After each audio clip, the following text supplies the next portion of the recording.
युवासेनेचे कार्याध्यक्ष पूर्वेश सरनाईक यांच्या नेतृत्वात पार पडलेल्या युवासेनेच्या कोर कमिटी बैठकीत महाराष्ट्र आणि युवासेनेच्या प्रगतीसाठी विविध ठराव मंजूर।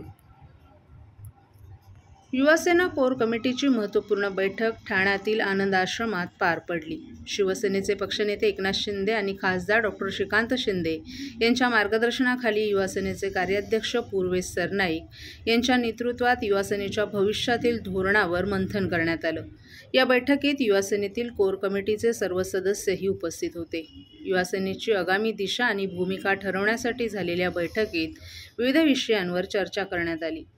युवासेनेसाठी महत्त्वाचे ठराव या बैठकीत मंजूर करण्यात आले। संघटनात्मक पुनर्रचना, युवकांचा सहभाग, महिलांचं सबलीकरण आणि पक्षाच्या भविष्यातील धोरणांवर विशेष भर देण्यात आला। महाविद्यालय आणि विद्यापीठांमध्ये युवासेनेचा विस्तार, राज्यस्तरीय क्रीडा व सांस्कृतिक महोत्सवाचं आयोजन, सामुदायिक संपर्क मोहीम राबवणं तसंच सामाजिक आणि पर्यावरणीय विकासासाठी विशेष प्रयत्न या ठरावांमध्ये प्रामुख्यानं समाविष्ट होते। विशेषतः दुर्बल घटकातील मुलांसाठी शैक्षणिक शिष्यवृत्ती देणाऱ्या युवासेना शैक्षणिक मदत कक्ष उपक्रमावर आणि शासकीय विभागांशी समन्वय साधण्यासाठी युवासेना मिनी कॅबिनेट स्थापना करण्यावर भर देण्यात आला। हे सर्व ठराव शिवसेना नेते एकनाथ शिंदे आणि युवा खासदार डॉ. श्रीकांत शिंदे यांच्या दृष्टिकोनाशी सुसंगत आहेत। महाराष्ट्राला प्रगतिशील आणि सर्वसमावेशक राज्य बनवणं हा त्यामागील उद्देश आहे। या सर्व दृष्टीनं सर्व युवा सैनिकांनी जोमाला कामाला लागावं आणि प्रगतिशील महाराष्ट्र घडवण्यात आपला मोलाचा वाटा द्यावा असं आवाहन या बैठकीत करण्यात आलं। आणि संपूर्ण महाराष्ट्राचे आमचे जेवढे पदाधिकारी आहेत ते सर्व पदाधिकारी आज या बैठकीसाठी या ठिकाणी उपस्थित होते। प्रामुख्यानं आज या बैठकीमध्ये 12 असे ठराव हे आम्ही युवासेनेच्या बैठकीच्या माध्यमातून मंजूर करून घेतलेले आहेत आणि ते ठराव मांडत असताना मुख्यमंत्री एकनाथ शिंदे साहेबांचं, शिवसेना पक्षाचे आमचे सर्व नेते, त्याचबरोबर युवा खासदार डॉ. श्रीकांत शिंदे यांनी केलेली मेहनत आणि त्या मेहनतीमुळे मिळालेला आम्हाला जो विजय आहे त्या विजयासाठी आज आम्ही अनेक असे ठराव या ठिकाणी मांडलेले आहेत। ह्या ठरावांमध्ये युवकांच्या दृष्टिकोनातून असलेलं शिक्षण विभागाच्या माध्यमातून होत असलेलं त्यांना कसा भविष्यामध्ये फायदा होईल यासाठी एक ठराव होता। युवतींना राजकारणामध्ये येत असताना त्यांना ज्या काही मदत असतात ते मदत करण्यासाठी सुद्धा आम्ही वेगवेगळे असे ठराव आज या ठिकाणी मांडलेले आहेत।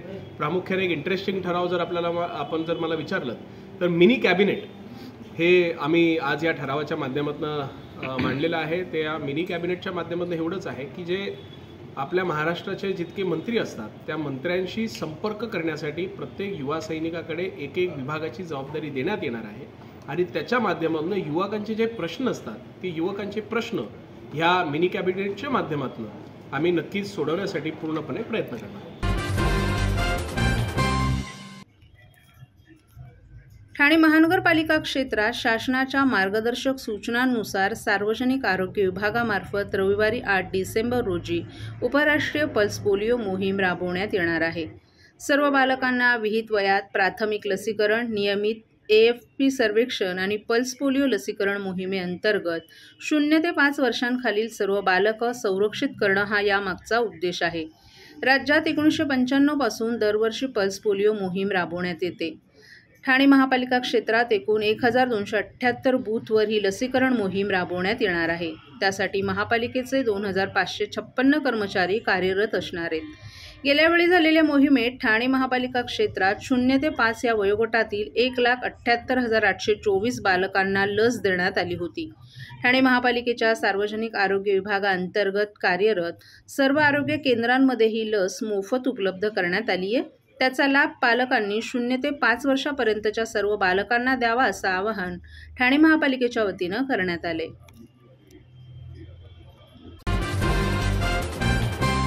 आधार देणारी राज्य शासनाची मुख्यमंत्री माझी लाडकी बहीण योजना। या योजनेअंतर्गत अल्प उत्पन्न गटातील 21 ते 65 वयोगटाच्या भगिनींना मिळणार दरमहा 1500 रुपयाची मदत। अर्ज करण्यासाठी 31 ऑगस्ट 2024 पर्यंत मुदतवाढ। कुटुंबाचं वार्षिक उत्पन्न 2.5 लाख रुपयांपेक्षा कमी असलेल्या महिला पात्र। कुटुंबाकडे पिवळं किंवा केशरी रेशन कार्ड असल्यास उत्पन्नाचा दाखला आवश्यक नाही। पांढरं रेशन कार्ड असेल किंवा रेशन कार्ड नसेल तर कुटुंबाचं वार्षिक उत्पन्न 2.5 लाखांपेक्षा कमी असल्याचा दाखला आवश्यक। योजनेसाठीचा ऑनलाईन अर्ज नारी शक्ती दूत ॲपवरून किंवा पोर्टलवर भरता येईल। ज्या भगिनींना ऑनलाईन अर्ज भरता येत नसेल त्यांच्यासाठी अंगणवाडी, ग्रामपंचायत, वॉर्ड ऑफिस, सेतू सुविधा केंद्रामध्ये किंवा आशाताई बचत गटाच्या CRP यांची मदत उपलब्ध. आता आपल्याला अभिमानानं म्हणता येईल, सुखी आणि सुरक्षित आहे माझी लाडकी बहीण.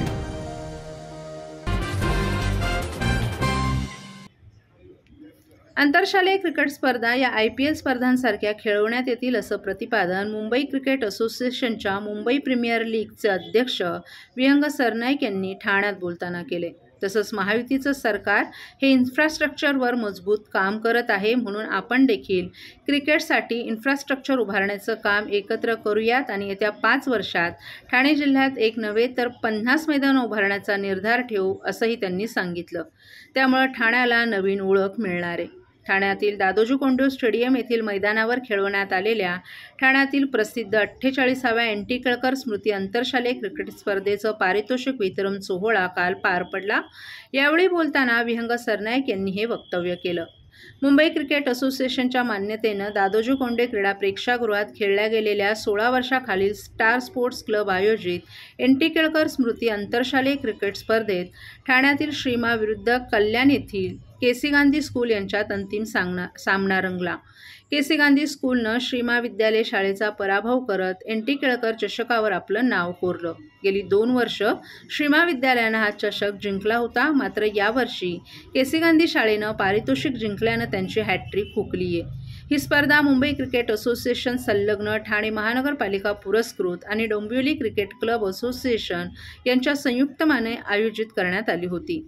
45 षटकांच्या या स्पर्धेत श्रीमा विद्यालय शाळेने प्रथम फलंदाजी करून 34.4 षटकात 117 धावांवर KC गांधी शाळेच्या गोलंदाजांना रोखलं, तर 117 धावांचा पाठलाग करताना श्रीमा विद्यालयाच्या खेळाडूंना मात देत KC गांधी शाळेच्या खेळाडूंनी हा सामना 30 षटकात 4 फलंदाजांच्या मोबदल्यात जिंकला असून 6 गडी राखून हा सामना जिंकला.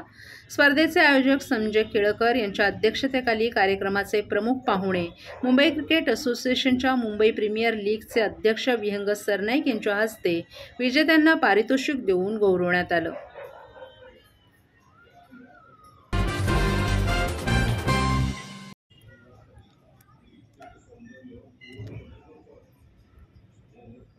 विधानसभा निवडणुकीत अपेक्षित यश मिळवण्यात अपयश आल्यानं मनसेचे ठाणे पालघर जिल्हा अध्यक्ष अविनाश जाधव यांनी आपल्या पदाचा राजीनामा दिलाय.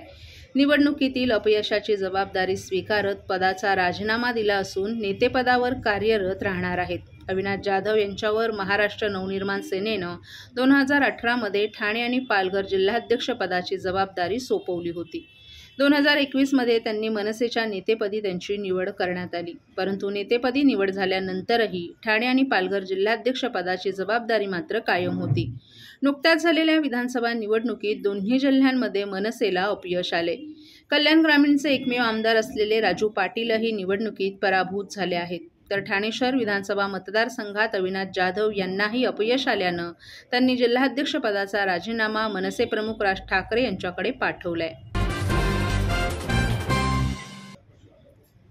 फेरमतमोजणीसाठी महाविकास आघाडीच्या बहुतेक उमेदवारांनी निवडणूक विभागाकडे पैसे भरलेत. मात्र मतदान यंत्रातील माहितीच नष्ट केल्यानं यंत्रात काहीच बिघाड नव्हता हे दाखवण्यास दुसरी यंत्र दाखवली जाणार असल्याचा दावा शरद पवार गटाचे आमदार जितेंद्र आव्हाड यांनी केला आहे. ज्या यंत्रात मतदान झाले ते दाखवणार नसतील आणि त्या जागी दुसरी यंत्र दाखवणार असतील तर फेरमतमोजणीचा उपयोग काय आहे असंही त्यांनी सांगितलं. ज्या मतदान यंत्रात मतदान झालं त्यातील मतदानाची माहिती नष्ट करण्यात आली आहे. 2019 ते 2024 या कालावधीत 5 लाख नवीन मतदार नोंदणी झाली. लोकसभा आणि विधानसभा निवडणुकीच्या कालावधीत 46 लाख नवीन मतदार झाले. निवडणूक विभागाकडे पुरेसा कर्मचारी वर्ग नाही आणि जुन्याच यंत्रणा असून आपली मतदार यादी योग्य नसते. त्यातील दुबार मतदारांबाबत तक्रार करूनही ती वगळली जात नाहीत. 5 वर्षात 5 लाख मतदार वाढले असताना 6 महिन्यात 46 लाख मतदार कसे वाढले असा प्रश्नही त्यांनी उपस्थित केलाय.